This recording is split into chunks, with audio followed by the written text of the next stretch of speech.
Imagine this scene in a typical upper middle class Indian home. The bai or another domestic helper comes in early morning. She sweeps, she mops, she bends, she lifts buckets, she washes utensils, she stands in the kitchen. The cook chops vegetables, the driver walks to get the car, the watchman climbs stairs, the delivery boy brings groceries to your door, and the owner of the house, sitting on the sofa, scrolling Instagram, sipping chai, checking their smartwatch and wondering, Doctor, why is my sugar high? Why is my cholesterol high? Why do I have fatty liver? So, the question for you is this: is your bai healthier than you?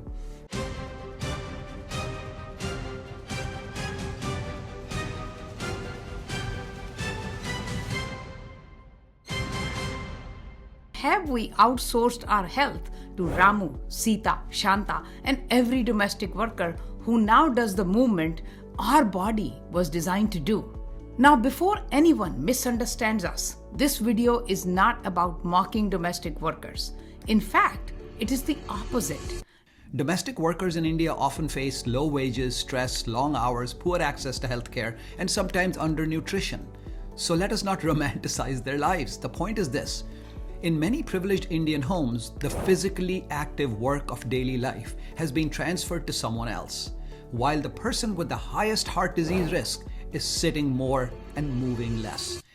And this matters deeply for Indians and South Asians because we already have a much higher tendency toward diabetes, abdominal fat, fatty liver, cholesterol problems, and early heart disease. So when you add physical inactivity on top of that, the risk becomes even more dangerous.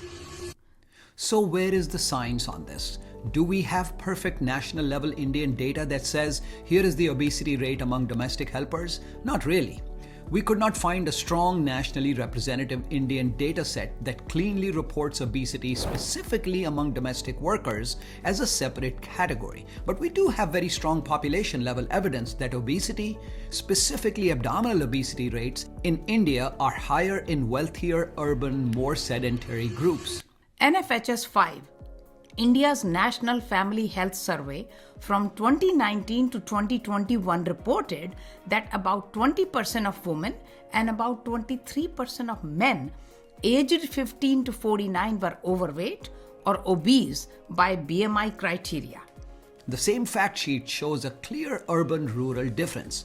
Overweight and obesity was about 33% in urban women versus 20% in rural women, and about 30% in urban men versus 19% in rural men.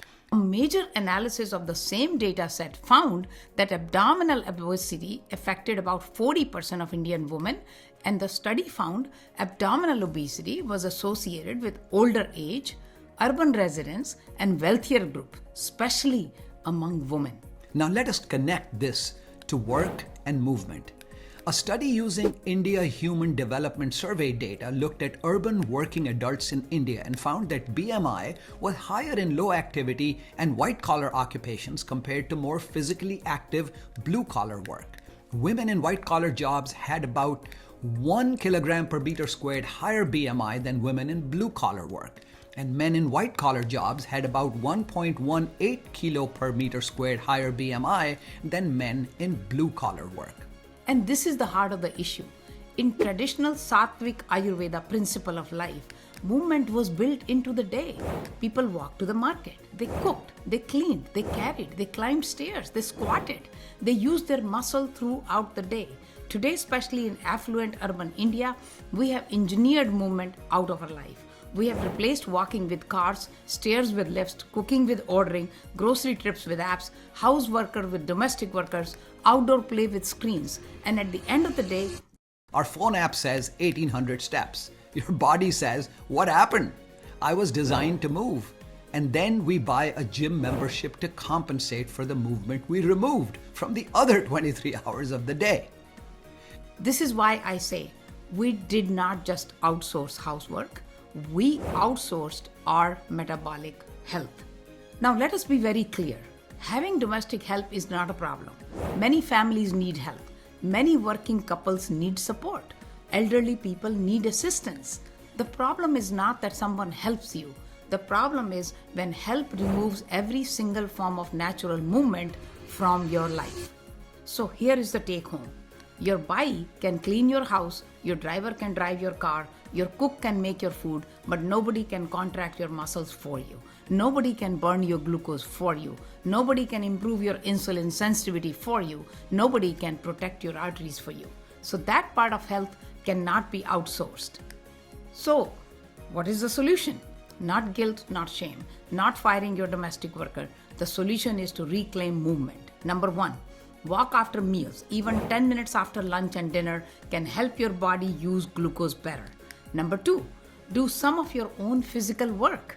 Carry your own groceries back sometimes. Fold your clothes, chop your vegetables, wash a few dishes, water the plants, walk the dog yourself. Do not treat every household task as beneath your status. Movement is not poverty. Movement is medicine. Number 3, take the stairs when possible. If you live on the 10th floor, start with 1 or 2 floors, but make your legs work. Number 4, stop outsourcing every small errand. Walk to the nearby shop. Park farther away. Stand during phone calls. Create friction against laziness. Number 5, strength train. Especially after age 40, muscle is not just for looking good. Muscle is a glucose sink. Muscle protects metabolism. Muscle protects independence. Number 6, track your waist, not just your weight. For Indian, waist size is often more important than the weighing scale. If the belly is growing, the metabolic risk is growing. So next time your body is sweeping the floor while you are sitting on the sofa, do not ask, is she healthier than me? Ask a better question. What movement have I removed from my life that my heart still desperately needs? So here's the final word. Keep your health, but reclaim your own movement. Because your body may clean your home, but she cannot clean the plaque from your arteries.